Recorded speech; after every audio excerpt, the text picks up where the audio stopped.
Ini kita berbicara tentang perjumpaan yang mengubah status.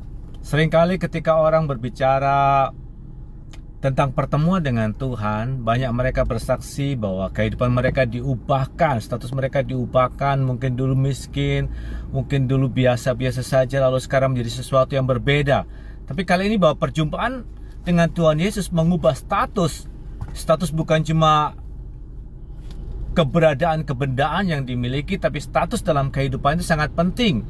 Contoh yang saya ambil kali ini adalah tentang kehidupan Sakeus.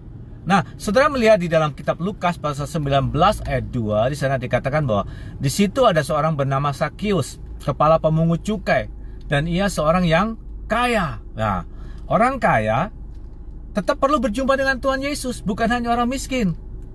Ia berusaha untuk melihat orang apakah Yesus itu, tapi ia tidak berhasil karena orang banyak, sebab badannya pendek. Maka berlarilah ia mendahului orang banyak, lalu memanjat pohon ara untuk melihat Yesus yang akan lewat di situ. Begitu menariknya Yesus baginya, sehingga ia mendahului, bahkan memanjat pohon, merelakan dirinya, mungkin diolok-olok sama orang, karena masa orang kaya naik pohon, saudara. Tapi ketika Yesus sampai ke tempat itu, ia melihat ke atas dan berkata, "Sakeus, segeralah turun, sebab hari ini aku harus menumpang di rumahmu." Keseriusan Sakeus membuat Tuhan memberikan sebuah perkataan yang kadang-kadang menggelitik di dalam hati saya. Kenapa dia berkata, "Aku harus"? Siapa yang bisa memaksa Tuhan untuk menumpang di rumahnya? Tapi Kristus mengatakan bahwa aku harus menumpang di rumahmu, karena aku melihat sebuah semangat kehidupan kamu untuk dirubah statusmu, karena aku melihat sebuah kerinduan di dalam hatimu yang tidak bisa terpecahkan oleh orang lain, hanya aku yang bisa melakukannya. Lalu Sakeus segera turun dan menerima Yesus dengan sukacita. Tetapi semua orang yang melihat hal itu bersungut-sungut, katanya ia menumpang di rumah orang berdosa. Ini status yang Sakeus sampai detik waktu itu dia menjadi sebuah pergumulan. Karena dia berkata bahwa aku memiliki harta, aku memiliki sebuah kekayaan.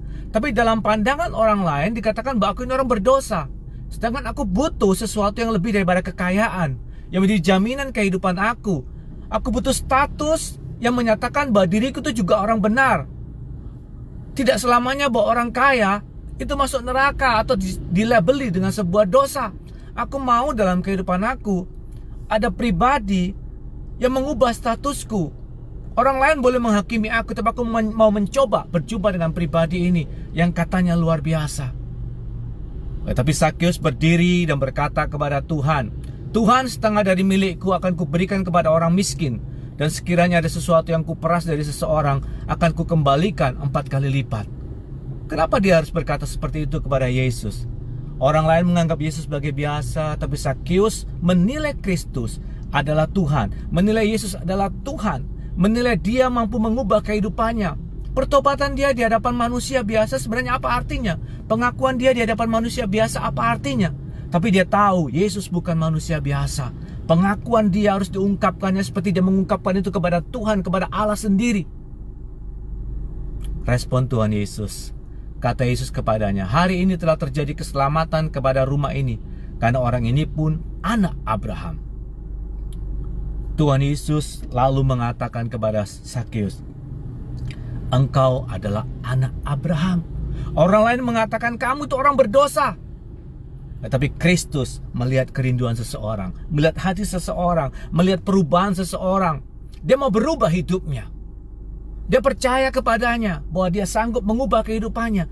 Imannya dia kepada Yesus, imannya dia kepada sebuah perubahan perilaku, membuat dia berkata, "Aku mau mengubah kehidupan aku."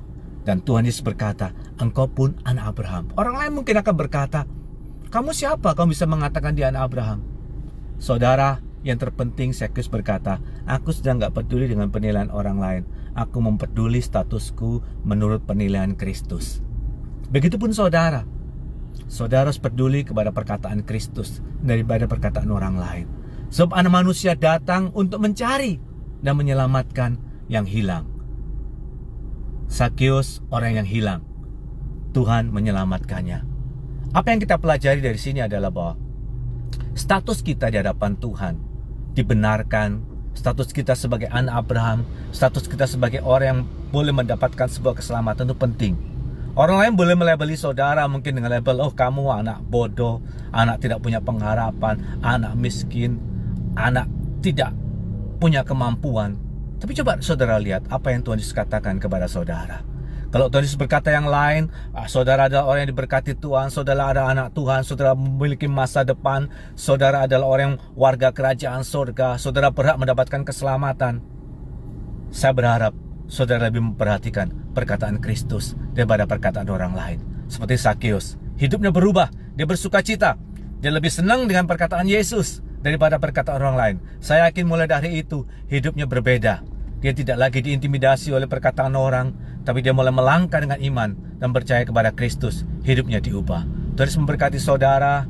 Bila saudara semua semakin semangat di hadapan Tuhan, semakin punya pengharapan, baca firman, renungkan perkataan Tuhan, nanti kehidupan saudara diubah oleh iman dan pengharapan saudara kepada Kristus. Tuhan Yesus memberkati semua orang yang mendengarnya, biar mereka boleh mendapatkan rahmat daripada Tuhan dan pengertian daripada Tuhan. Haleluya. Amin.